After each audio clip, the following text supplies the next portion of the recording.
সমস্ত মুরিদগণকে বলতে লাগলেন, এই আমার মুরিদেরা, তোমাদের মধ্যে কে এমন আছে যে আমাকে এই মুম্বাইয়ের সারজামিন থেকে বসে বসে মদিনা শরীফের খিজুর, আজওয়া খিজুর খাওয়াতে পারবে, টাটকা খিজুর?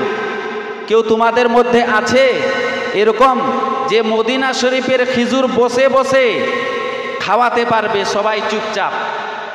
একজন বলতে লাগলেন, হুজুর 15 দিন সময় দিন, মদিনা শরীফ যেতে হবে, খিজুরের বাগানে যাব, তারপরে তো আজওয়া খিজুর নিয়ে এসে খাওয়াবো।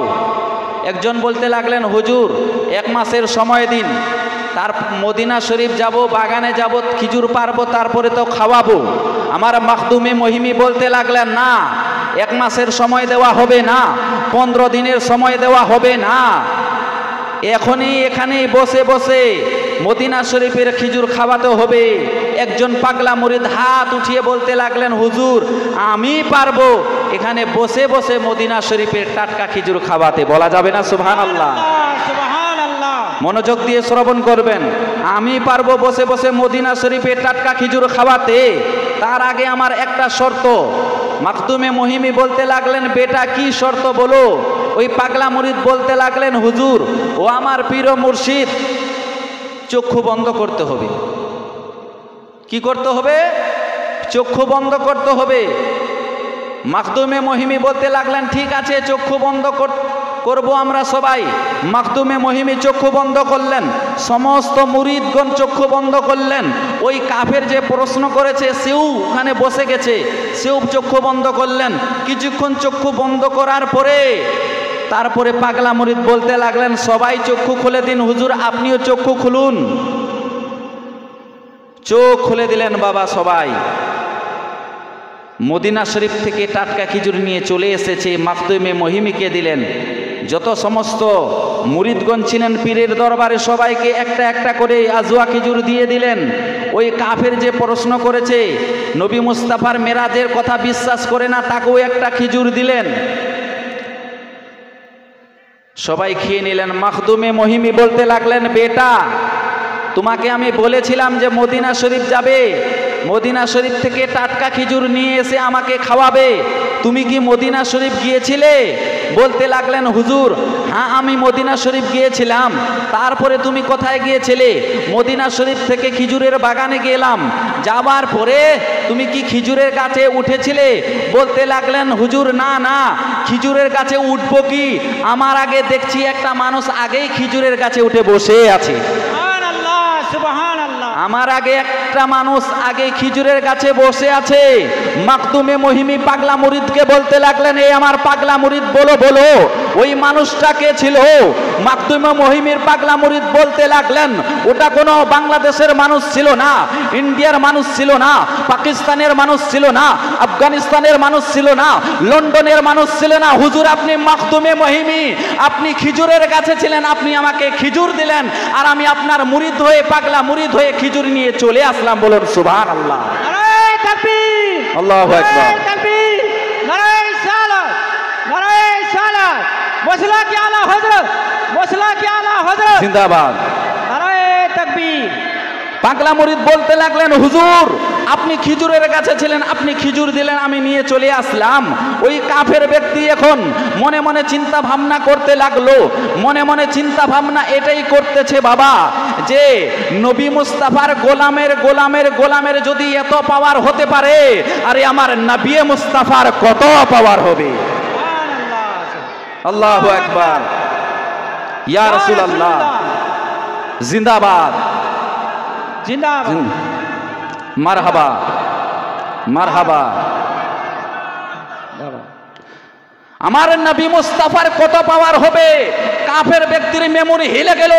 বলতে লাগলেন, হুজুর আর আমাকে কোনো কারামত দেখাতে হবে না, আমি বিশ্বাস করে নিলাম আমার নবী মুস্তাফা মেরাজে গিয়েছিল, মেরাজের কথা বিশ্বাস করে নিলাম। হুজুর তাড়াতাড়ি করে ওই দয়ার নবী মুস্তাফা, ওই মায়ার নবী মুস্তাফা, প্রেজেন্ট পাস ফিউচারের খবর রাখনে ওয়ালা, মাজি হাল মুস্তাকবিলের খবর রাখনে ওয়ালা, অতীত বর্তমানের খবর রাখনে ওয়ালা, ওই নবী মুস্তাফার কলমা কোরআন আমার তুমি মহিমি বলতে লাগলেন বেটা পারো আশহাদু আল্লা ইলাহা ইল্লাল্লাহু ওয়া আশহাদু আন্না মুহাম্মাদান আবদুহু ওয়া রাসূলুহু সাল্লাল্লাহু তাআলা আলাইহি ওয়াসাল্লাম কালমা পড়ে ওই কাফের ব্যক্তি মুসলমান হয়ে গেলেন। একবার ঝুমে ঝুমে দুরূদ শরীফ পাঠ করুন। আল্লাহুম্মা সাল্লি আলা সাইয়্যিদানা মাওলানা মুহাম্মদ ওয়া আলা আলি সাইয়্যিদানা মাওলানা মুহাম্মদ। পরের জায়গা পরের জমিন ঘর বানায় আমি রই, আমি তো সেই ঘরের মালিক নই। মহাব্বাতে বলা যাবে না? আচ্ছা গজল শুনবেন না ওয়াজ শুনবেন বলেন তো? মাঝে মধ্যে যদি দু একটা যদি গজল পড়ি আপনাদের অসুবিধা হবে বাবা? শুনবেন? এদিকার মানুষ গজল পছন্দ করেন তো? আরে পরের জায়গা পরের জমিন ঘর বানায় আমি রই, আমি তো সেই ঘরের মালিক নই, নই নই, আমি তো সেই ঘরের মালিক নয়। সেই ঘরখানা যার জমিদারি, পাই না তাহার হুকুম জারি। সেই ঘরখানা যার জমিদারি, পাই না তাহার হুকুম জারি। আরে পাই না জমিদারের দেখা, আরে পাই না জমিদারের দেখা, মনের দুঃখ কারে কই, আমি তো সেই ঘরের মালিক নই। পরের জায়গা পরের জমিন ঘর বানায় আমি রই, আমি তো সেই ঘরের মালিক নই। কোরআন শরীফ থেকে আয়াতে কারিমা তেলাওয়াত করেছি। কুল এ নবী মুস্তাফা তুমি জগতের মানুষকে বলে দাও। কে বলাচ্ছে? আল্লাহ পাক, আমার আল্লাহ রাব্বুল আলামিন কোরআন শরীফের মধ্যে ওয়াজ করতেছেন বাবা। কুল ইন কুনতুম তুহিব্বুনাল্লাহ ফাত্তাবিউনি ইউহিব্বুকুমুল্লাহ ওয়া ইয়াগফিরু লাকুম যুনুবাকুম ওয়াল্লাহু গফুরুর রহিম। আল্লাহ পাক আমার দয়ার নবী মুস্তাফা, মায়ার নবী মুস্তাফাকে বলতে লাগলেন, কুল এ নবী মুস্তাফা তুমি জগতের মানুষকে বলে দাও। আমার নবী মুস্তাফা বলতে লাগলেন, ওগো আল্লাহ জগতের মানুষকে কি বলবো? বলতে লাগলেন, আমার আল্লাহ এ আমার নবী তুমি জগতের মানুষকে এটাই বলে দাও যে আল্লাহর সঙ্গে কানেকশন রাখতে চাইবে, যে আল্লাহর সঙ্গে ভালোবাসা রাখতে চাইবে, যে আল্লাহর ইত্তেবা করতে চাইবে, যে আল্লাহর জান্নাত পেতে চাইবে, যে হাউজে কাউসার পানি পান করতে চাইবে, যে জান্নাতে যেতে চাইবে, যে আল্লাহর ভালোবাসা নৈকট্য লাভ করতে চাইবে, যে আল্লাহর প্রিয় পাত্র হতে চাইবে, নবী তুমি জগতের মানুষকে এটাই বলে দাও, সে যেন তোমাকে আগে ভালোবাসে। আল্লাহ রাব্বুল আলামিন বলতে লাগলেন, নবী গো, ওগো আমার বন্ধু, ওগো আমার দোস্ত, জগতের মানুষকে বলে দাও যারা আল্লাহকে ভালোবাসা করতে চাইবে সে যেন নবী তোমাকে ভালোবাসে। আর যে তোমাকে ভালোবাসবে আমি আল্লাহ তাকে ভালোবাসবো। শুধু ভালোবাসবো না, ওয়া ইয়াগফিরু লাকুম যুনুবাকুম ওয়াল্লাহু গফুরুর রহিম, আমি আল্লাহ তার জীবনের গুনাহ খাতা মাফ করে দিব। তাহলে বাবা বুঝা গেল আল্লাহকে ভালোবাসতে হলে, আল্লাহর নৈকট্য লাভ করতে হলে, আল্লাহর সঙ্গে কানেকশন রাখতে হলে বাবা আগে নবী মুস্তাফাকে ভালোবাসতে হবে। কাকে ভালোবাসতে হবে? নবী মুস্তাফাকে ভালোবাসতে হবে। কারণ বুখারী শরীফের মধ্যে হাদিস, আন আনাসিন ক্বালা ক্বালা রাসূলুল্লাহ সাল্লাল্লাহু তাআলা আলাইহি ওয়াসাল্লাম, লা ইউমিনু আহাদুকুম হাত্তা আকুনা হাব্বা ইলাইহি মিন ওয়ালিদিহি ওয়া ওয়ালাদিহি ওয়ান নাসি আজমাইন। বুখারী শরীফের মধ্যে পাওয়া যায়, এ জগতের মানুষ তোমাদের অন্তরে মা বাপ চাইতো, তোমাদের অন্তরে ধন সম্পদ টাকা পয়সা থেকেও, নিজের আওলাদ থেকেও নবী মুস্তাফার ভালোবাসা 100% লাগবে। আর আল্লাহ রাব্বুল আলামিন এদিকে কোরআন পাকে বলেন যে আল্লাহকে চাইবে, যে আল্লাহর সঙ্গে কানেকশন রাখতে চাইবে, সে যেন নবীকে ভালোবাসে। আরে নবীকে ভালোবাসাই হলো আল্লাহকে ভালোবাসা। আর আল্লাহকে যে ভালোবেসে নিবে, তার জন্য আল্লাহ রাব্বুল আলামিন জান্নাতের 8খানা দরওয়াজা খুলে দিবে। নারায়ে তাকবীর, নারায়ে সালাত, নারায়ে সালাত। ওয়াসলা কি আলা হযরত জিন্দাবাদ, ওয়াসলা কি আলা হযরত, নারায়ে তাকবীর। আমার নবী মুস্তাফাকে কেমন ভালোবাসতে হবে বাবা? কারণ অনেক মানুষ দুনিয়ার বুকে জন্মগ্রহণ করেছে, কেউ বলে নবী মুস্তাফা আমার মতো, নাউজুবিল্লাহি মিন জালিক। কেউ বলে নবী মুস্তাফার যদি নামাজে স্মরণ আসে নামাজ হবে না। কেউ বলে নবী মুস্তাফা মরার পর মাটিতে মিশে গেছে। কেউ বলে নবী মুস্তাফা বড় ভাইয়ের মতো। আর আল্লাহ পাক কোরআন পাকে বললেন যে নবী মুস্তাফাকে ভালোবাসার কথা। আর অনেক মানুষ বলে থাকে নবী মুস্তাফা আমার মতো। আরে নবী মুস্তাফা তো দূরের কথা, নবী মুস্তাফার গোলামের সমতুল্য তুমি হতে পারবে না। আরে নবী মুস্তাফাকে যারা ভালোবেসেছে তারা আমার আলা হযরত হয়েছে বাবা। যারা নবী মুস্তাফাকে চিনতে পেরেছে তারা খাজা গরিব নওয়াজ হয়ে গেছে। যারা নবী মুস্তাফাকে চিনেছে তারা খাজা কুতুবউদ্দিন বখতিয়ার কাকি হয়ে গেছে বাবা। যারা নবী মুস্তাফাকে চিনেছে তারা নিজামউদ্দিন আউলিয়া হয়ে গেছে। যারা নবী মুস্তাফার ভালোবাসা লাভ করেছে তারা মাখদুমে মহিমি হয়ে গেছে। যারা নবী মুস্তাফাকে ভালোবেসেছে তারা গাউস পাক হয়ে গেছে। যারা নবী মুস্তাফাকে ভালোবেসেছে তারা উহুদের প্রান্তরে আরে নবী মুস্তাফার জন্য দ্বীনের খাতিরে, ইসলামের খাতিরে জানকে কুরবান করে দিয়েছে। আরে যারা নবী মুস্তাফাকে ভালোবেসেছে তারা সিদ্দিকে আকবর হয়ে গেছে। যারা নবী মুস্তাফাকে ভালোবেসেছে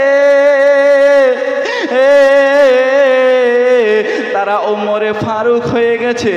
যারা নবী মুস্তাফাকে ভালোবেসেছে তারা হযরতে আলী হয়ে গেছে। যারা নবী মুস্তাফাকে ভালোবেসেছে উসমানী গানি হয়ে গেছে। আরে যারা নবী মুস্তাফাকে ভালোবেসেছে তারা হযরত বেলাল হয়ে গেছে। আরো মোহাব্বতে আরো জোরে বলুন সুবহানাল্লাহ, সুবহানাল্লাহ।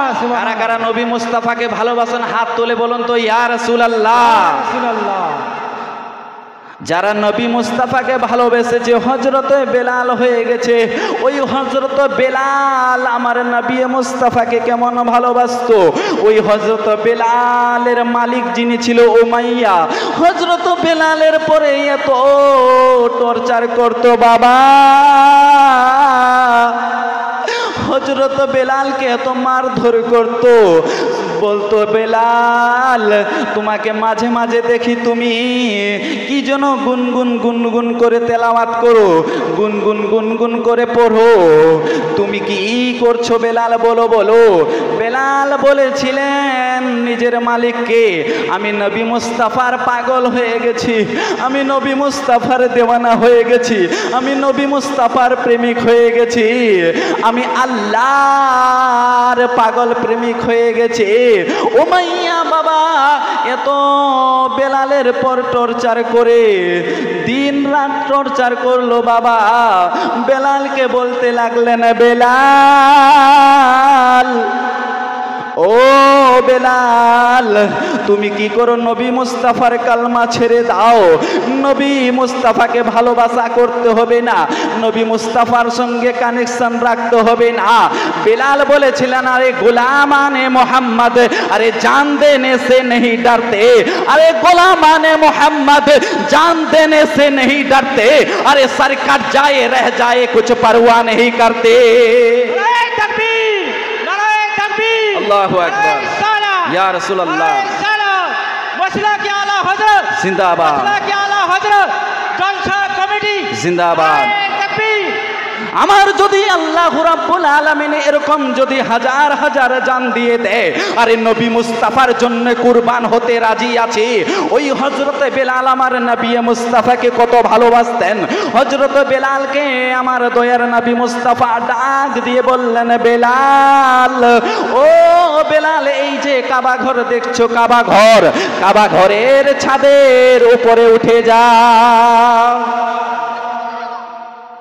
বুঝতে পারছেন তো?